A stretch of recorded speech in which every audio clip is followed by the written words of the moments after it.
Okay, we know this is going to be spicy. We're going to see CNN go behind the mask of Antifa. I haven't seen this video yet, full disclaimer, but I'm betting they're going to either defend Antifa, not paint them in a negative light, justify their actions maybe, or just go, meh. It might just be a meh, they're not that scary.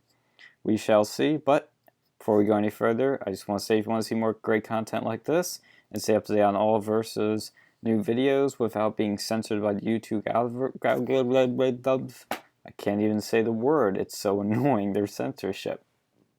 Subscribe to us right now and you'll get it in your feed, and click the bell to enable notifications to make sure you get the videos as they come out. Let's check this baby out.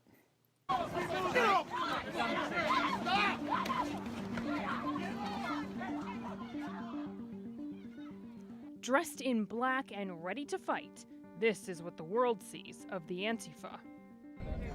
That's basically what they are. There is no national Antifa group. It is That's a stretch. I mean, technically no, but they do kind of coordinate a bit. mostly made up of people who are far left of center, who make it their mission to battle fascists, racists, and alt-right extremists. Oh, already we're skewing this right here. These are the people that call Trump supporters literally Nazis. They call Trump supporters, who are perfectly reasonable people that make up half the population, Nazis. They're not going after white supremacists and racists. They're going after average people. People they disagree with. People that are to the left of fucking Stalin. These people are communists. Behind the masks are people from all walks of life, artists, moms, ordinary Americans, as well as anarchists. The one thing I'm shocked here is these people are actually like going, fuck the anonymity, fuck it, we're not gonna be anonymous here. I'll give them some credit for that. At least they're fucking taking their masks off. But you notice these people are all white. They're making Antifa be like, oh, diversity is Antifa's strength. No, they're all fucking white. But fighting is only part of what the Antifa does. Oh, do they do community service? Do they give food to the poor? So everybody had a good day at school today? These Antifa members battle white supremacists using cameras and computers, outing neo-Nazis on social media Outing is called fucking doxing. in a process called Doxxing. Thank you. Yo, Tubbs! And they don't do it to Nazis. They do it to fucking Trump supporters, average Joes, normal people with reasonable opinions that they smear as Nazis. Fat boy! Jessica and Alex capture white supremacist rallies on video, then post identities of the participants online, outing them to their friends and co-workers. What is doxing?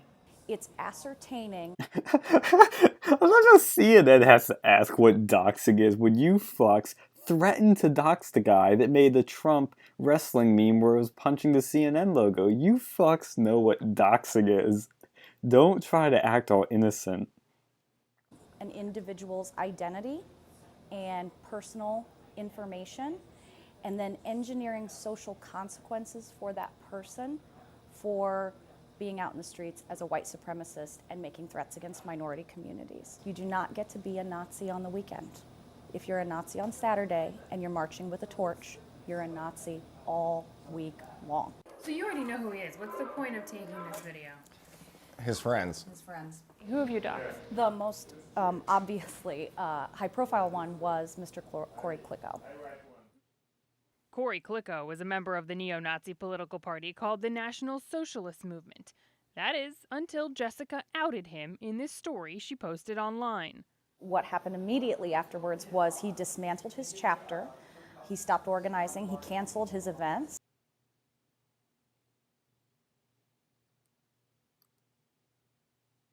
Oh, looks like CNN's video is shit right now. Klicko couldn't be reached for comment for this story.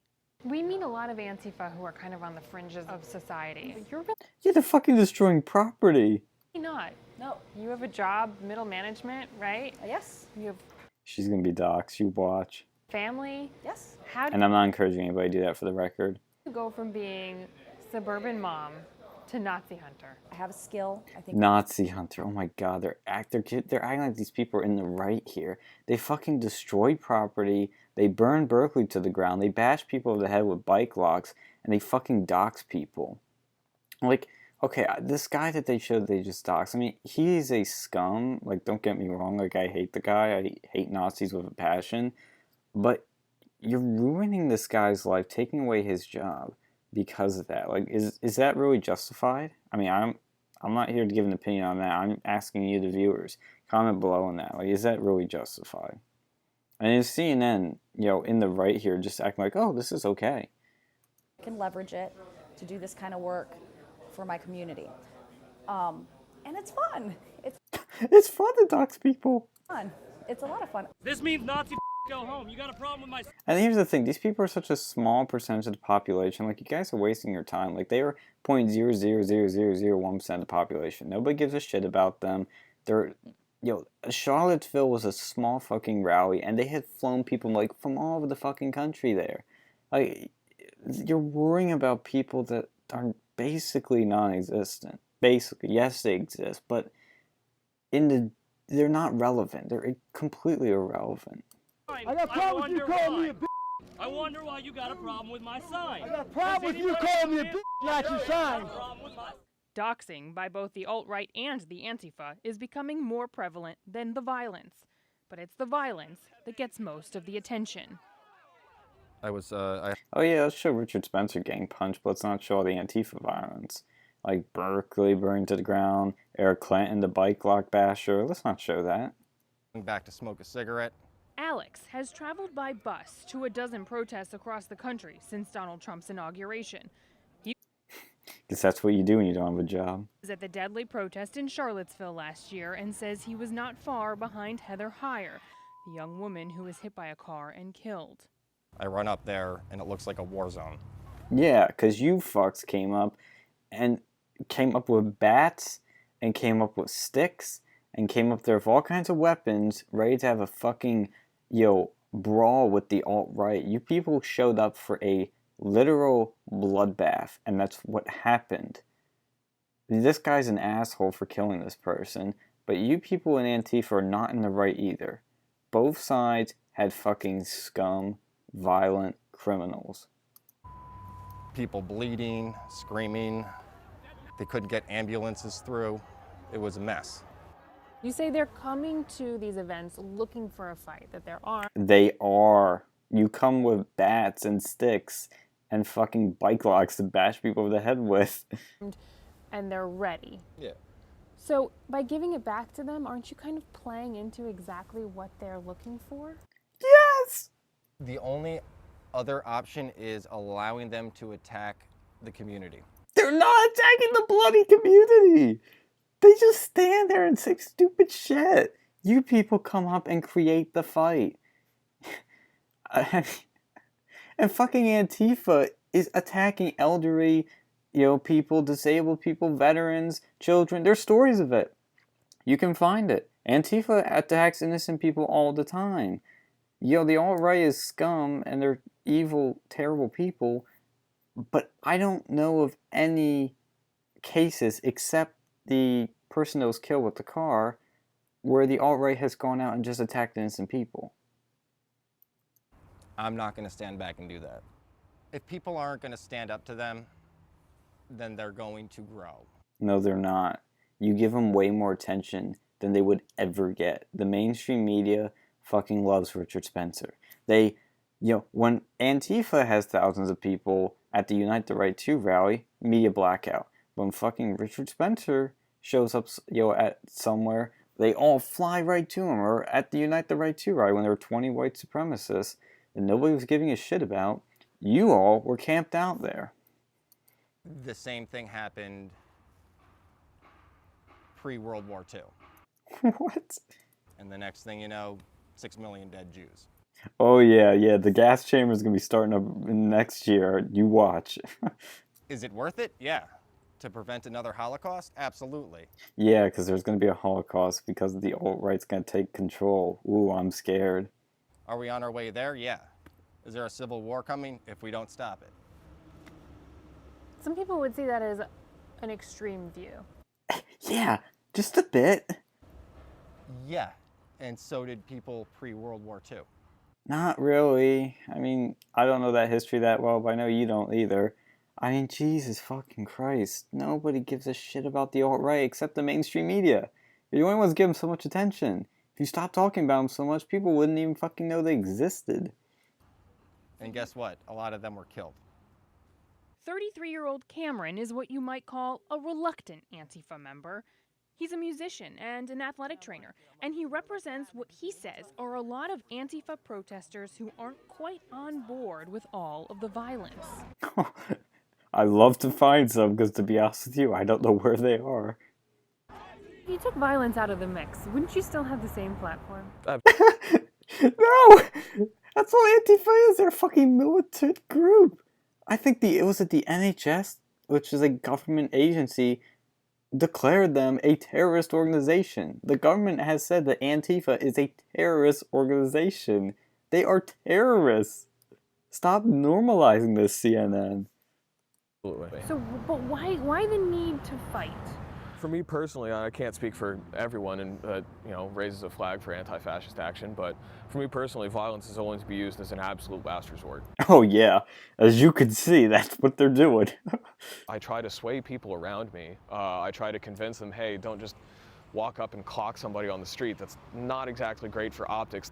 No fucking shit. It's definitely an internal issue, and it's one that we're still fighting. Dude, it's what Antifa is built on. It's a fucking militant group.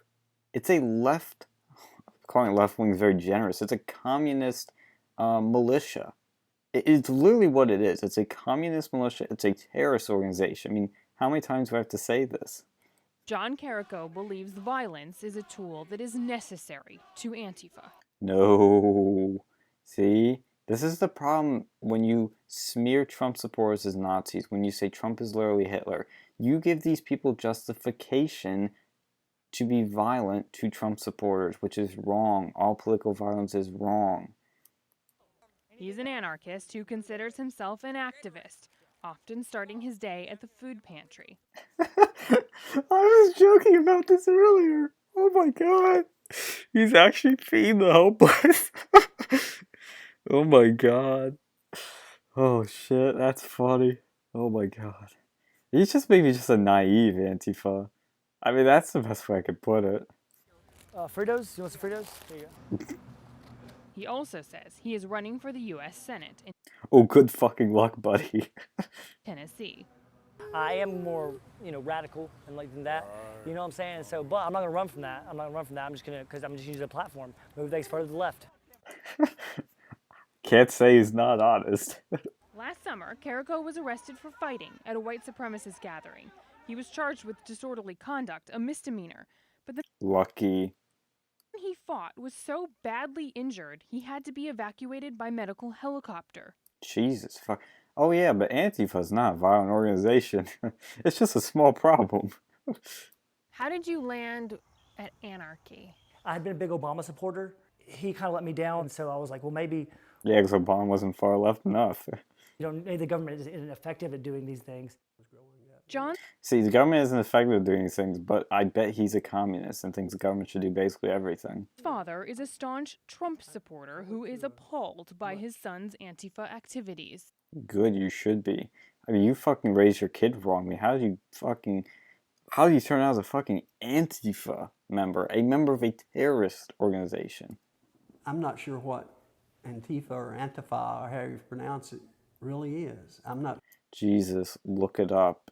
sure that they're left. I mean, some people might lump them in with the supremacist group as They're communists, say it. far as their methodology.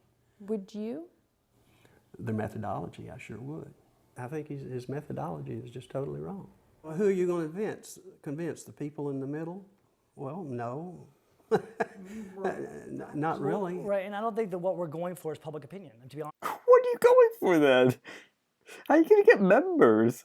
I mean, I think what we're going for is the ability to stop. With the anti-fascist movement, it's about stopping fascism, whether or not it's popular to stop fascism. Dude, it's already been stopped. There are like 2 fascists in the country. Nobody gives a shit about them. They have no friends. Nobody likes them.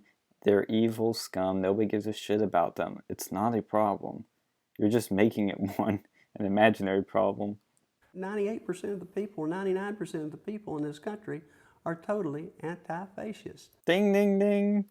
You don't need an Antifa to stop fascism. You think Ding, ding, ding. the threat's smaller? I think the threat is almost non-existent. Ding, ding, ding. I love this guy. Just couldn't have said any better. And yet this fuck right here is just like, oh my god, fascists are coming. But activists say their radical tactics are working. How? We are shutting them down continually, making them afraid to organize because they don't want to be doxxed or they don't want to be lose their jobs. Hail Trump! Hail our people! Hail victory! God, he's such a fucking moron. Richard Spencer is peak bad optics. God, the guy's just a dope. Even alt-right leader Richard Spencer, who organized many of the rallies that became violent, admits that Antifa's tactics have worked. I really hate... See how they jump for that Richard Spencer interview? Ooh, they love him. Man, if the mainstream media didn't give Richard Spencer all these interviews, nobody would know who the fuck he was. And guess what? We didn't know who he was until they started, like, obsessing over the alt-right. say this, and I definitely hesitate to say this, but Antifa is winning to the extent that they are willing to go further than anyone else. It's not winning, Richard. That's, self-destructive in the end. They look crazy. Nobody, is sympathetic to just violence like that. It just doesn't look good. It looks bad. Case in point, a white supremacist rally planned last year in Murfreesboro, Tennessee, shut down the town. Businesses boarded up, fearing the worst. The group canceled at the last minute. A major victory for the Antifa. Oh my god, the Antifas. Cha-ching, 10 points for Antifa. Jesus, CNN, you're acting like it's like some fucking moral victory. Like, none of these sides here are good. One side's violent and, communist. The other side is violent and fascist. Like, yeah, stop normalizing this and stop, you're acting like this is like an okay thing. What happened? The Nazis canceled, apparently, the Murfreesboro rally. One of the organizers just put it on his Twitter. And why would you shut this down? See, this is what's moronic. You should leave them there so people see how fucking small, weak, and terrible these people are. Let them be out in the open so we can talk to them and maybe, just maybe, change their minds. Because if you shut them down, you put them underground, you can't talk to them, you can't change their minds, they stay in echo chambers and they get worse. You are not fixing the problem here. You are the problem. Do you know why? There's too many of us, not enough of them. So Antifa might be a bigger problem than the alt-right then, eh? This kind of prove the point that this can be accomplished without violence? Ooh, she got him there. Sure, I mean, I think there's a diversity of tactics to be used. I think that we Diversity is our strength, remember? try different things and different things work. But this worked. The peaceful protests worked. Sometimes. Oh my god. Such a moron. Is that it? Is the suffering over? Oh god. No, CNN just has black for the rest of this. Doesn't this kind I'm sorry to disappoint you guys. Just this is CNN's upload. Oh god, that's devastating. Yes, oh god. Antifa's violence makes them a movement that must be opposed. Shame on CNN. CNN should be saving himself for all this kind of crap. Antifa's behavior in the last few months has been off the charts. They will kill somebody eventually, and it will be the end of them. Yeah, see, here's the thing. This is what I want to emphasize here, is that Antifa, like I said, they are a bigger problem than the alt-right, okay? And when CNN has the alt-right on here. When they have Richard Spencer and they have all these Nazis, it's always dark, scary, spooky. These people are evil, these people are bad, which they are. But when these people come on, it's like, oh my god, you know, they can use nonviolent measures to shut people down. Oh my god, these people are, they're just average Joes. You know, they're just, you know, normal people. The doxing's okay. It's fun, you know? Like, they're not... It's an obvious bias here of, oh, when these guys are a part of the resistance, it's okay, you know? How about we just say that both of these sides are awful and terrible people? I mean, all, you know, they're both cancers. Oh, God, it's just awful. Really terrible stuff. This is the shit journalism. This is why they call you guys fake news. Just fucking awful. But there's more. This is something CNN didn't show you that was at the Unite the Right 2 rally. Video was taken where Antifa, you know, there's, look at all of these. Way more than 20 there. There are only 20 like white supremacist, white nationalists at the whole Unite the Right thing, but Antifa had literally thousands there. But they got no media coverage. They were attacking journalists, and CNN didn't give a shit about that, did they? An NBC reporter was attacked, but they didn't give a shit about their own reporter at NBC. You know, they always talk about, oh, Trump supporters are, you know, creating a dangerous environment for journalists. What the fuck are you guys talking about? Trump supporters have never attacked journalists, never harmed them in any way. But the only case we have is a fucking Antifa attacking journalists. But you guys don't give a shit about that. And here, they held up a fucking sign that says, it takes a bullet to bash a fash. That doesn't sound violent at all, does it? Jesus fucking Christ. Like, I hate fascists, but that's violence. That's openly calling for violence. And these are the people that consider all Trump supporters fascists. That's quite dangerous to Trump supporters. You know? These people are the bigger problem than the alt-right, but the media doesn't give a shit about that. They've been totally blacked out on Antifa ever since they burned Berkeley to the ground when Milo spoke. They have never talked about it at all. They are full of shit. It's selective outrage. They make up this alt-right to be this big boogeyman so they can smear the right. And the alt-right is terrible. I hate them. I condemn them. I've said this repeatedly. But they use the alt-right to their advantage to smear the right and to paint all Trump supporters as racist when they're not. Shame on CNN. Garbage journalism. It's not even journalism, it's just garbage. But again, if you want more of this independent media stuff calling out the mainstream media, subscribe to Versa for more videos in the coming days.